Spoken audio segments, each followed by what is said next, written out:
with your chamber music and then just as a solo artist, you've commissioned and premiered a lot of new works, really. What's that process like to get to the performance stage? Like, do you work with the composer while he's composing, or you just get to edit when he's done, or whatever? Yeah, it varies. It's on a case-by-case basis. Like some of the solo pieces, I did a solo premiere very recently by one of the faculty members at Mansfield, Andy Walters, and actually that was a piece that he had written before I even knew him, and just had never had a complete performance of it. So that was when I actually had no hand in at all. But a lot of cases, it's like the saxophone guitar duo is probably the one that's done the most commissioning. And so, for example, one of our really new pieces is by John Anthony Lennon, who I'm sure most guitarists probably know his music pretty well. He's written quite a lot for guitar, but he's also written a lot for saxophone, so he seemed like a really great choice for our particular duo.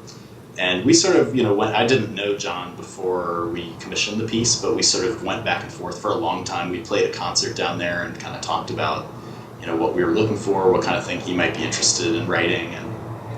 And in that case, I'm trying to remember, he did sort of send us a full version of the piece. He didn't send us chunks of it, but we definitely did have some back and forth on aspects of the guitar writing. Like, I remember that particular piece, it was, where he wanted slurs to be certain chord voicings that, or not so much chord voicings, but places where to make the part work a little better.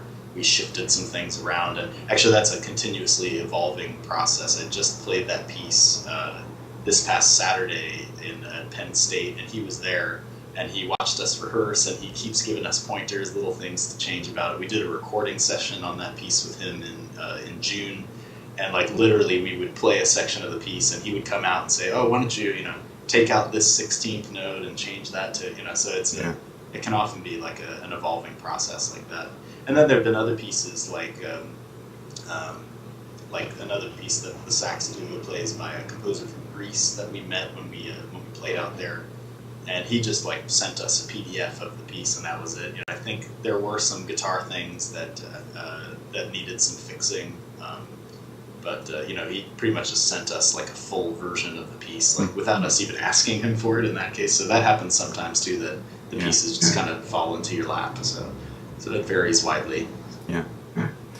Well, let's talk about your recording a little bit. It's 20th century guitar music. It actually has quite a bit of pieces that don't often get recorded on it. Can you talk a little bit about the program that you chose for that CD and how you decided to record those pieces?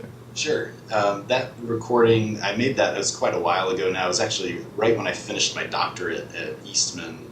That was sort of the program that I was, it was on my last, I guess, doctoral recital. So that's something I'd been working on for a while. Basically just wanted to come up with repertoire that was, for me as someone who has hundreds of guitar CDs, what was something different. We've all heard lots of recordings of Bach and Albanese and Granados and all that, and just something different, something that hadn't been done too much before. And I did a lot of research for my doctoral lecture recital on the music of Carlos Chavez. And so I had been playing the three pieces for guitar for a long time. Those are, and actually Barwaco recorded those, I think in the 70s, but not too many recordings of it existed after that. And I found it to be a really interesting set of pieces. So I did some research, and there was another piece of his that there were no recordings of at all, and there wasn't much information about it. So I kind of got interested in that, and so I started adding on things like that, like the pieces that were by composers that were of a pretty high stature in classical music, but that only wrote one or two pieces for guitar.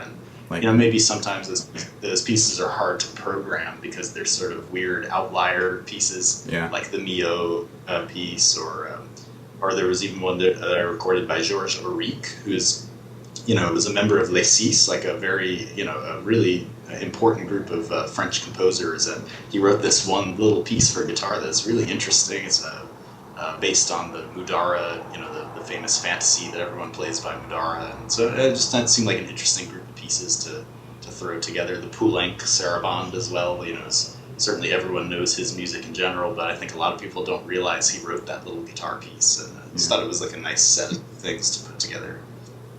Cool.